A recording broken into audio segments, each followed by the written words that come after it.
Did you hear that the government actually admitted to the existence of UFOs? Except they actually renamed them to get away from the stigma from UFO to UAP, which stands for unidentified aerial phenomena. Now in this video I'm going to be using the term UFO and UAP pretty interchangeably. Now the All-Domain Anomaly Resolution Office, or short term aaro, is the agency that's been assigned to investigate these UAPs. A report done by the Department of Defense found that aaro had received 801 UAP reports by August 2024. Now it is important to note that the confirmation of UAPs does not mean that the government endorses the idea of extraterrestrial life.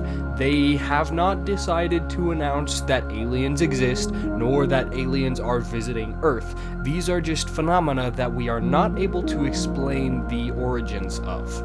It's literally just unidentified objects floating through the sky. Like, some of them could be custom drones, some of them could be something random like a toy that got launched in some weird explosion, or it could be government tech from other countries or even this country that's just not been declassified. It's just things that are flying through the air that have not been identified yet. aaro claims that no one theory yet can explain the majority of these UAP sightings, but I beg to differ. I believe many of these sightings are caused by plasmoids. Plasmoids are these self-organizing structures made up of plasma and magnetism, similar to solar flares. This is a plasma ball. This is one step away from becoming a lab-created plasmoid. All I would need is like a special donut-shaped magnet that would just give off a specific magnetic field, and this thing would become an isolated plasmoid. This taser that I made also gives off plasma. Now these plasmoids can be found naturally throughout nature, the atmosphere, and even in space. They are particularly found throughout the ionosphere. Now this is because most other layers of the atmosphere are negatively charged, but the ionosphere is positively charged in contrast. There has also been evidence or hypothesis that plasmoids are actually the cause of ball lightning, which is an extremely rare phenomenon in which a ball of light just hovers around and sometimes will shoot bolts of electricity, sometimes it's just a ball of light. It can last from just a few seconds to hours, and sometimes they shoot into the sky. Science did not even accept them until actually very recently. I'm saying like 2 years ago tops, and they didn't know how to explain it when we found out about it, but now plasmoids are actually fitting the bill really nicely. Plasmoids are not a new idea though. They've actually been around since the 1930s-ish, when NASA was testing on them in a lab. Now at the time, as far as I'm aware, we didn't know that they would occur in nature. We only knew they existed in lab settings, but we did know that they were a thing. NASA was using them to try and create specialized, extra maneuverable thrusters for space vehicles, which would be really cool and actually would do some really impressive work because of the way that plasmoids can move, which we'll get into in a minute. Now, between my interest in weird creatures that are ignored by science and my hobbies with electronics, plasmoids have obviously grabbed my attention and held on to it like a freaking vice. Yo guys, I am the Rat Man. Today I'll be telling you all about plasmoids, their possibility to fulfill the fourth domain of life, and why they could explain most UFO or UAP sightings.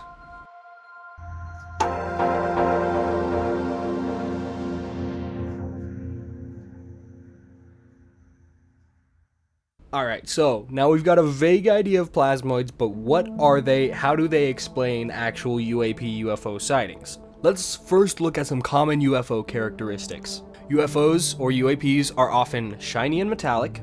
They usually have light coming off them, or they're not metallic and just the entire UFO is made up of light. Most reports say that they're pill-shaped or saucer-shaped, and then there's the occasional sphere shape. They can change direction and accelerate instantly to insane speeds, leaving most viewers baffled at how does this tech even exist? How can anything move like that? Here's the thing.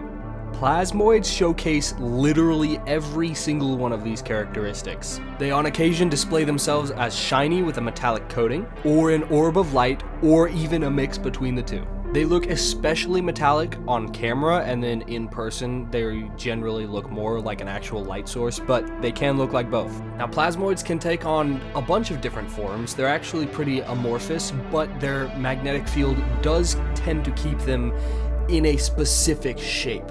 This shape depends on the shape of the magnetic field, and so probably the type of energy and type of plasma. I'm sure it's relating to a lot of stuff that I'm not aware of, but I know that the most common shapes that plasmoids take in nature are orbs, capsules/pill shapes, or toruses, which, if you're not getting a direct view from the top or bottom, can look like a saucer. For anyone who doesn't use Blender, a torus is just a donut shape. And then they can also change direction and accelerate instantly, literally to above the speed of sound by multiple times instantly without breaking the sound barrier. Plasmoids can do this, it's confirmed, which is why NASA's trying to make thrusters out of them, because if we could turn them into a thruster, we could make our ships do that. They're literally able to defy gravity, and we're still not really sure how, but I think it has something to do with the magnetic fields that they generate. Now, this is off script, but obviously, like, dude, if we could turn them into a vehicle, I bet you we could literally just create a little ball that you can sit inside of, and then create a plasmoid around the ball, and then you're inside of its magnetic field. Maybe it has a gravitational field that we're unable to, like, test, but, like, it would cover inside of that ball, and now you can just zip around like a plasmoid. I don't know, man, but, like, theoretically, like, we could create stuff like this. The B-2s, the stealth bomber jets, they have experimental thruster design that aligns with experimental thruster design from the 1950s, where they were saying that they were creating anti-gravity tech, and then they covered all of that up. Sorry, this is just a very big footnote that I can't link you to. Actually, if I find the source, I'll put it in the description. There was an article talking about anti-gravity planes back in the 1950s and how they were being created alongside jumbo jets. But obviously, if we made anti-gravity jets at the same time we made jumbo jets would just be obsolete. We'd throw them out, because now we have anti-gravity jets that can get you to wherever you need to be in a few minutes, even if it's across the world. Because they just accelerate like that, and they change direction, and they just are completely interdependent of the gravitational field. The article that was in got recalled and then re-released without the section talking about anti-gravity planes. Now, obviously, that could have been because, oh, this was a fake article and we had to remove it, but that's really weird. It's really weird. And then, the thing that makes it weird, go read about B-2 stealth bombers. They actually use, like, the same terminology in the stealth bombers as, like, when you read about the stealth bombers, as they did in these anti-gravity planes. Obviously, I'm giving you this with no details, no extra facts, because I can't remember it, and I haven't been able to find the article in a while. I will link the article if I find it. I don't know if I will or not, so take everything I'm saying with a grain of salt, because it's been a minute. But that could have been with plasmoid design. After all, we had already been working on plasmoids and plasmoidic thrusters and stuff to do with that. I actually think it's plasmid thrusters? Plasmoidic sounds cool, but I don't think that's right. Doesn't matter. Here's some footage. I stole this from Fox News. They stole it from actual, like, military footage or something. I just grabbed it from the easiest source available. This is a Hellfire missile bouncing off of a UAP, and this footage was captured just a couple weeks ago at time of recording. I think it was September 9th, not very long ago. Do you notice that the UAP that this missile is targeting is somewhat pill-shaped before it gets hit? And when it gets hit, it obviously becomes amorphous and splits into a few different blobs, showing that it's not a solid object. It is not a solid object. What does this look like? This literally looks like textbook plasmoid, dude. It's an amorphous ball of light that we cannot identify. It gets hit by a literal Hellfire missile, the missile just goes straight through it because this thing is not like made of physical matter. It just would part right around the missile and splits into other plasmoids, which plasmoids have been seen to do. They do split, which is like, could be argued a form of reproduction, like asexual reproduction. It splits into multiple tinier little plasmoids. This is a plasmoid. This is a freaking plasmoid. I'm just gonna say it. This is obviously a plasmoid, dude. Now, I grabbed this footage of plasmoids from an article talking about them that I covered pretty extensively in my other plasmoid video, where they try to argue that plasmoids are just another form of life and that they cause a bunch of different weird things going on. I will have that article linked down in the description for you. Do you see how similarly these plasmoids look to the supposed UAP from the footage of the Hellfire missile? They look like the same. They look the same. Obviously, this footage is a lot more grainy and pixelated because it's old stuff and it was captured in space a long time ago, but they look the same. Plasmoids are often drawn to electromagnetic fields, likely to recharge themselves. A ton of astronauts have seen them hovering around shuttles or spaceships. A lot of people in the Air Force see them around planes. They can be seen diving in and out of oceans when there is turbulent conditions going on, and this is because oceans create a positive field, a positive charge, whenever there are turbulent conditions. As we said earlier, they're most commonly seen in the ionosphere, which is a positively charged portion of the atmosphere, and then we can also see them going in and out of thunderstorms, often like sometimes even getting hit by lightning, and this is a very positively charged environment, or at least static charge. I don't know if it's positive or negative, but I think it's positive. From all of this evidence, we can decide like they probably feed on electromagnetic fields. After all, they are made up of two parts, plasma and an electromagnetic field, and electricity depletes over time through things like resistance and such. And so if you're going to live with just those two factors, it makes sense that you're going to have to try and recharge if you can. Now, plasmoids are obviously by no means considered a living organism, but they do exhibit a lot of things that would classify them as a living organism. It seems like science has decided so far that living creatures have to be carbon-based or silicon-based. They are open to other options, but they don't see how it would at all be possible, so we're not even going to look. But we've not even considered the possibility that life forms can be non-physical, like they have to be like they have to be made up of a solid material, not liquid. Well, I mean liquid kind of, but not really. Not a gas, not a plasma, it has to be solid. And this is because of the way we know life to work. We haven't seen a model of life so far that works any way except the ones that we're used to, so we're not looking for it. We can't accept it because science is very rigorous on what it actually accepts, right? You can't just be theoretical and say, oh, science accepts this. However, it is really annoying that science just doesn't even look at it. Plasmoids asexually reproduce, they split. They eat electricity to survive and grow.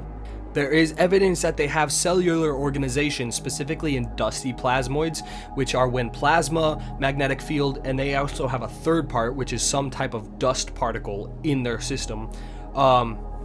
They've been seen forming like crystalline structures inside of them, almost resembling DNA. Insane. And then they also respond to stimuli when in the wild.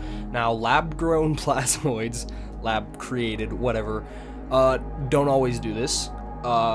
I don't actually know a whole lot about lab plasmoids, but I know that they don't tend to have the same characteristics as nature plasmoids. And I think the main difference is plasmoids found in nature are almost always dusty plasmoids, whereas in a lab it's a contained condition and they do not have dust particles within them. That seems like it might actually be the defining factor between the two, but in the wild we can see them react to stimuli. So anyways, today we learned about the baffling case of plasmoids and why they could be the actual explanation behind UAP and UFO sightings.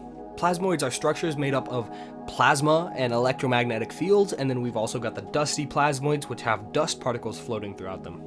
They exhibit behaviors that suggest they could possibly be a fourth domain of life, and they're still very new to scientific discovery. We haven't messed up with them a lot, but they could hold the secrets to unlocking anti-gravity and new forms of propulsion, as well as explain many of the mysteries behind UAPs. Plasmoids are absolutely one of my all-time favorite creatures, mysteries, theories, whatever you want to call it. They fascinate me to no end. Wendigoon likes giants, Ratman likes plasmoids, okay? They're just interesting. They're proven to exist. They exist. They're just out there, and we don't know anything about them, and we don't seem to care that much about them, which could also point to them being a government tool that's being greatly used, because if they are in military tech that is kept top secret, they're not going to be like, oh guys, look at this cool thing that has the possibility to have anti-gravity and stuff like that. No, they don't want us to know they have that. So why are they going to point it out? They're not going to. You know what I mean? I don't like going off the rails conspiracy. I mean, I do for fun, but not like legitimately. But that just makes logical sense. Like, if you've got that military tech and you don't want the rest of the world knowing about it, you're not going to point out the thing that just very plainly makes it like, yeah, that is a possibility. Anti-gravity aircraft could exist based on these creatures that just float through the atmosphere. You're not going to point it out. You're going to purposefully keep people from knowing about them. You know, the government's done a lot more shady things than just trying to keep a secret like that. Anyways, I have another video about plasmoids that's a lot more conspiracy. This one's more just like actual what we know about them, what they do, stuff like that. So if you enjoyed this one, you should go check that one out. I did it a while back. I had to write a paper for college, and I decided to do it about plasmoids to just teach more people about them because I think they're awesome. And I was like, hey, yo, I have a script. I might as well just like put this on YouTube, right? But yeah, anyways, I really hope you guys enjoyed.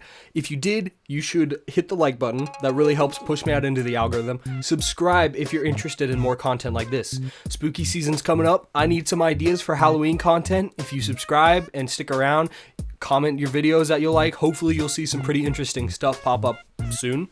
We're also trying to hit 500 by the end of this year. As of recording and publishing this, we're at 187, super close to 200, not even halfway to our goal. But we are accelerating exponentially, and I believe that we can get there. So I really need your guys' help. If you like this channel, if you want to see more, absolutely please subscribe. Help me hit that milestone. When we hit 500 subscribers, I'm going into a sewer to hunt a cryptid. I've seen one down there. Don't question me. I've seen one down there. Me and my brother both. There's something in that sewer, and we will go look for it, okay, when we hit 500 subscribers. If you don't know what to comment, but you want to help with the algorithm, just comment a sparkle emoji. It's my favorite one. And also join the Discord. I'd love talking to you guys. It's actually really fun to talk to you guys. Link in the description or in the bio of my page. All good stuff, man. Anyways, I've been rambling long enough. I think that's going to do it for this video. So I'm just going to say thank you so much for watching. God bless. Ratman out.